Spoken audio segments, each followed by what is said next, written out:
Controversies. 11. From a letter to L. Controversies over our European and Slavic origins, which are already, as you say, elbowing their way into the salons, indicate only that we are beginning to awaken, but that we are still not completely awakened. There is therefore nothing astonishing if a lot of nonsense is recorded on both sides, all these Slavists and Europeanizers, or old believers and new believers, or Orientalists and Westernizers.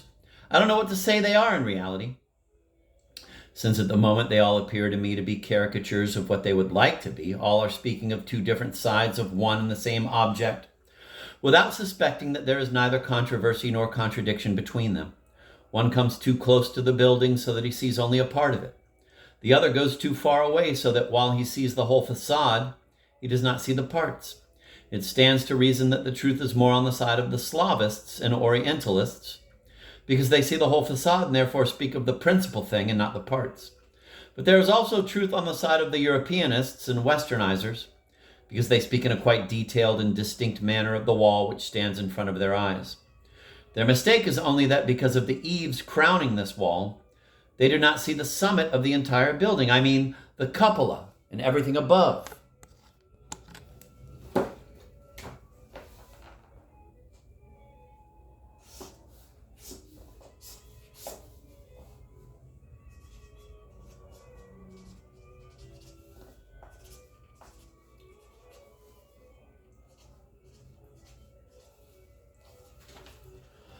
Some advice may be given to both, to the one to endeavor to come closer, be it for an instant, to the other to retreat a few steps, but to this they will not agree because the spirit of pride has seized them both. Each is persuaded that he is right once and for all, and that the other is a liar once and for all. There is more conceit on the side of the Slavists. They are boasters. Each imagines that he has discovered America and inflates his little seed into a turnip. It goes without saying that with their obstinate bragging, they arm the Europeanists still more against them. Europeanists who have long been ready to retreat because they are beginning to perceive many things unperceived before, but they are stubborn, not wanting to concede to one with too many trumps. All these controversies would still be nothing if they stopped with salons and journals.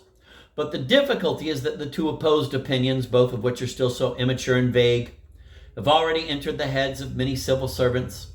I've been told that it happens, especially in those activities where function and power are in two separate hands, that while one works completely in the European spirit, the other resolutely endeavors to follow the old Russian way, consolidating all the former procedures contrary to what his colleague contemplates.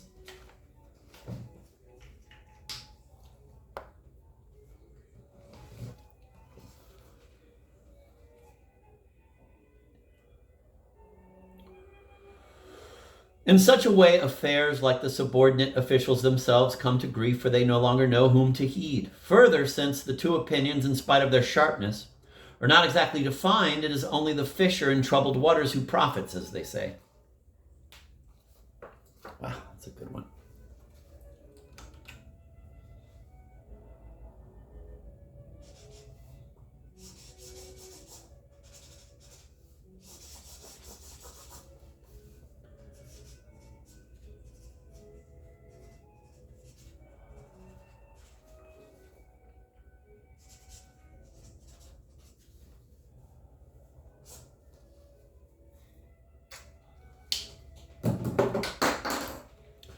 A swindler may now find the opportunity under the mask of a Slavist or Europeanist, depending on what his superior wants, to get an advantageous post and promote his swindles either as a champion of the old or as a champion of the new. In general, controversies are the kinds of things to which intelligent people of a certain age ought never meanwhile to pay any attention. Let youth get out of it by itself. That's its affair.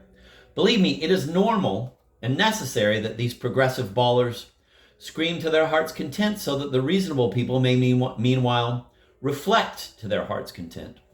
Lend your ear to controversies, but do not meddle in them. The thought of the work with which you desire to occupy yourself is full of good sense, and I even trust that you will accomplish it better than any other man of letters. I ask but one thing of you: work at it so far as possible coolly and calmly. May God preserve you from temper and fever in the least of your expressions. Wrath is out of place above all in a matter of law, because it obscures and troubles it. Remember that you are a man who is not only not young, but even advanced in years. Let a young man be angry. At least in the eyes of some people, he will be a picturesque spectacle. But when an old man begins to get heated, he simply becomes disgusting. Youth will bare its teeth and ridicule him. Be careful that they do not say of you, "Hey, that dirty old man, all his life he's done nothing but sit on his behind, and how he's blaming others for not having done the same." From the lips of an old man there ought to issue words of goodwill and not of shouting controversy. A spirit of the purest gentleness and meekness ought to imbue the noble speeches of an old man, so that youth will find nothing to say to him in objection, feeling that its words would be unseemly and that gray hairs are already holy. 1844.